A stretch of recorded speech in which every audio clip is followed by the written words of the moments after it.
We still do not know the names of two people who died in an early morning apartment fire in Oakley. We believe, though, that they are a mother and son. The death toll could have been much higher had it not been for one resident. Local 12's Rich Jaffe joins us now from the fire scene with the stories of survivors and the hero. Rich. Cammie, crews have been hard at work here all day long, securing and boarding up this building. People who lived in this building say that they heard an explosion about 4 o'clock this morning, and then this place turned into a blast furnace.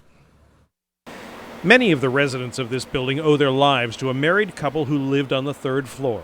Moustapha only wanted us to use his first name, but told us he heard the explosion and quickly saw smoke filling his apartment.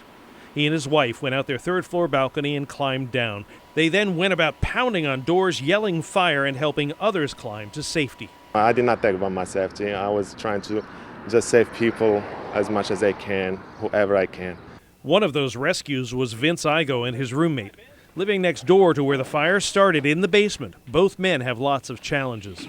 What woke you up? Poof. You heard it? Yeah, I heard it. With the two men outside but below ground, Moustapha tried to lift them up and failed. I went back to the 2nd floor, grabbed the chair, give it to him. At that point, thank God, he was able to get on the floor, on the chair, and after that, I was able to lift him from that point.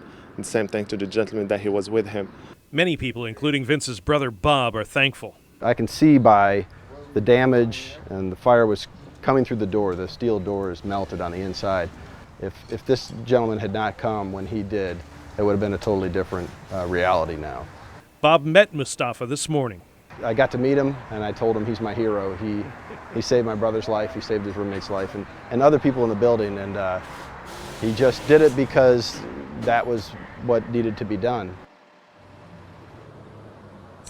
Now, Moustapha also told us that at one point he tried to rescue a woman who lived in one of those 3rd floor apartments, and she froze out on that balcony. He told her, climb down on my body and you'll be safe, but she couldn't do it. So he told her, get low, get down below the smoke so you could keep breathing, and that's how the fire crews found her and rescued her. I just spoke to the lady who lives down here, or used to live down here.